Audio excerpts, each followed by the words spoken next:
Hello and welcome back to another episode of Retro Alliance Gaming. So today I'm going to start a new series on our show and it's called Life's Not So Bad. Now, the reason I'm doing this series is I've noticed with a lot of everything pretty much, the news or turning on your computer, Facebook, anything, there's always bad news. Reality shows, it's always drama. I guess that's because it creates ratings and that's what people like to watch. But for me, I would actually like to turn on my computer one day and hear something that has to do with good news. Now, I haven't decided all the situations and variations of the show, but what I'm pretty much going to try to do is bring at least somewhere near 5 subjects each week of something good surrounded around gaming generally that has happened in the community or somewhere in the world. So basically, in a world that likes to breed nothing but chaos, I bring you 5 good things that have happened within the last couple of weeks. So, let's get right to it. First thing, a new Dreamcast game has been announced. Now, there was a previous one called Xenocider, or, oh god, I'm probably butchering this name right now. And it was actually a, kind of like a Space Harrier clone, but unfortunately that didn't get funded. But there is another game and it's called Shadow Gangs. Now the cool thing about this is, first off, the art style is really cool. So there's like an animated cartoony art style, kind of 3D-ish, and it's kind of a side-scrolling beat-em-up slash shinobi style game. They even say right on the front it is heavily inspired by Shinobi. Now, the only problem is, I've seen the game, I've seen the trailers, it looks fucking brilliant, and I love the fact that developers not only are still bringing games to the Dreamcast, but they're starting to broaden their horizons. So I love shmups, for example, but that was mainly what we got. So, and I'm cool with that, but recently we've been getting a lot of things like Pure Solar, RPGs, different kinds of puzzle games, racing games, you name it. And this is something that I would really, really like to see. You know, a classic 80s arcade beat-em-up. So it's a very exciting thing for the world of retro gaming or people who are into the Dreamcast.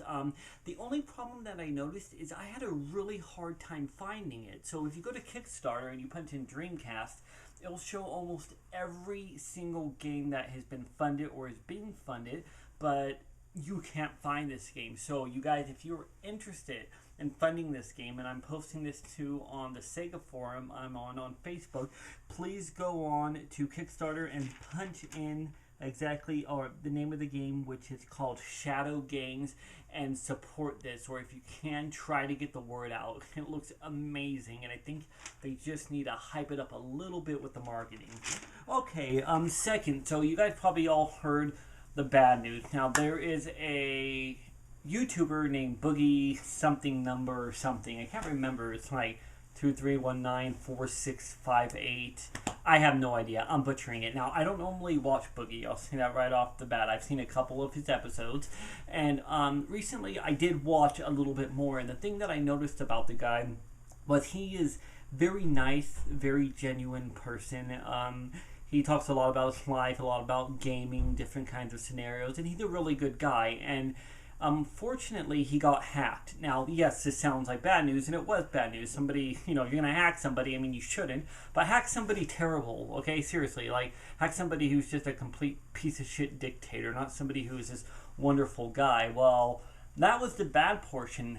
The good news is, apparently after I watched an episode, he went to kind of like this gaming con thing, and he ran into a lot of people like Markiplier, quite a few other people, and he said Markiplier actually came up to him and he was like holding his phone and he was really sad and like, oh my god, dude, I'm so sorry that this happened to you. And apparently he made Markiplier cry, which if anybody makes Markiplier cry, you're just going to be sad. Because, I mean, come on, Markiplier, like the nicest guy in the world. He's genuine. He donates. He's awesome. But he cares so much for him. And Everybody did. Alpha Omega Sin got up into the video yelling about who would hack this guy, and basically he ran into somebody, okay? This guy right here, up on my right shoulder, ran into somebody there who actually sat down with him for endless hours, went through every detail of this man's account, and unlocked everything for him. He got his YouTube channel back, he got his Facebook, I'm pretty sure Twitter, Tumblr, you name it. And so that was a great story. Somebody tried to screw him, and the community got together, the gaming community, and brought him right back up. He lost nothing. The guy tried to hack into his PayPal or something, and it didn't work out, and now he's used a lot of passwords. So this is good if you are a Boogie 416599328 fan, or whatever the hell, 8675309. Anyways, yeah, I just, whatever. So, very good news, very good thing, hearing something about that. Next thing, anniversary of Shenmue 3. I just got close to the camera. Did you see my nose? Look at that. Look at it. Look at it. Look at it. Look at it. It's sexy, right? You'd want to date me, right? I would date me. It reminds me of Silence of the Lambs. I'd fuck me hard. I'm going to have to put a disclaimer now so that no kids watch that. But, yeah, I'm just Maybe picturing. You shouldn't curse in this kind of episode. Maybe I shouldn't. But I did. Fuckity, fuck. I'm kidding. Editing. Maybe I'll cut that out. Anyway, so, anniversary of Shenmue 3. Again, great for everybody in the world. Everybody for years wanted Shenmue 3 to come back, right? And it seemed like the task that was always possibly going to happen. That wasn't, but it did, and it was the best thing in the world. Now, for everybody, and now it's been a full year of development, and we're getting updates, and they're showing more of the scenery, and I mean the villages you're in, and it's so beautiful. The game is freaking brilliant, and this means we're probably 1 or 2 years away from actually getting Shenmue 3. So very, very exciting news. I just wanted to mention the nice little anniversary of my favorite Sega game ever made, almost, although every game is my favorite Sega game ever made. That's what I always say. Okay, on the next news, this is a great one. Resident Evil has returned to survival horror. Now, when I say Resident Evil's return to survival horror, I don't think Resident Evil's been Resident Evil since Code Veronica. People will argue Resident Evil 4 was a great game, and yes, it was a good game, but it wasn't really Resident Evil. It was Leon saying, we killed Umbrella, let's go and kill shit. And I didn't really get much into that one, but they came out with a trailer, and it was basically like a PT style thing. Now, the whole point of this trailer, just so you guys know who are watching, it is not in the game, and Capcom has clearly said that, but they announced a release date before the end of this year, and we have seen no footage of it. We downloaded the demo. It was a basic horror demo like PT. You're roaming through a house, and there's some kind of creepy family there, and shit's just pretty much going down while you're in there. I think they put that out to let us know, guys, we are really going back to survival horror. So Resident Evil 7 is starting anew, keeping the story and moving forward, and they said it is not going to be a shooter game.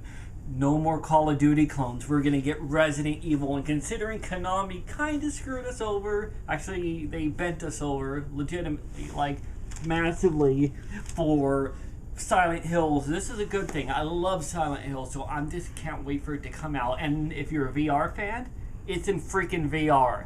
I am not joking. Put the helmet on your head, and you're literally going to walk around, see everything going on, zombies fucking spewing in your face and chopping you up, and you're going to be like pulling up a gun and shooting that shit and blowing its head off, and I'm just like, ugh, this is exciting. So yes, but they said it was like $527, so my Junos got very, very sad, sadly. Very sad. Okay, but still good news. Okay, and actually, oh wow, I thought there was going to be more, but that was actually it. I normally talk for 50 hours. Anyway, so yeah, those are basically 5 good things I looked up. Oh, I'm sorry. One more. That was 4. Never mind. Almost forgot. We did not get any Sonic the Hedgehog at E3. Now, a lot of people might be like, oh, who cares? Sonic sucks, blah, blah, blah. I love Sonic the Hedgehog. Sonic Team has been making great games like Sonic Colors, Sonic Lost World, Sonic Generations. We got Sonic Boom, but remember, that is not Sonic Team. That was a game that got made by a third-party company, and it was bad. But the 25th anniversary of the Blue Blur is coming, and I believe it is July 27th. They're going to reveal the game, and I think it might possibly be, I'm just taking a guess, a remake of the original Sonic the Hedgehog, but I'm hoping if it is, they add an extra 3D game into it, Sega please, or Sonic Adventure 3, even though that's just my weird nostalgia wanting it. But either way, I'm excited. I love Sonic. I have since I was a kid, and that game's going to be announced. So if you're interested in Sonic, look up the next event coming up around July 27th, and we're going to get a reveal of what the actual game is. So yeah, other than that, I will come to you next time with a lot more, maybe some great stories I hear about kids who are poor getting systems or whatever else seems to pop up. But thank you guys again, all 89 of my subscribers. Ooh, no, I'm kidding, but seriously, all 89 of my subscribers and the half of you that are actually watching this video, thank you so much again for listening to me. Thank you for your support. We're continuing to grow, and I'm going to continue to try to make much more of this channel. And again, stay tuned for Clock Tower Review. Our big one is coming up. The girl filming me, she is known as, what is it, Bridget? Pizza delivery bitch. Pizza delivery biatch. She is playing that role. Think 80s freaking big hair girls just want to have fun kind of shit. And it's going to be really, really cool. And of course, people are going to have to die. So anyways, I will see you next time, and stay tuned.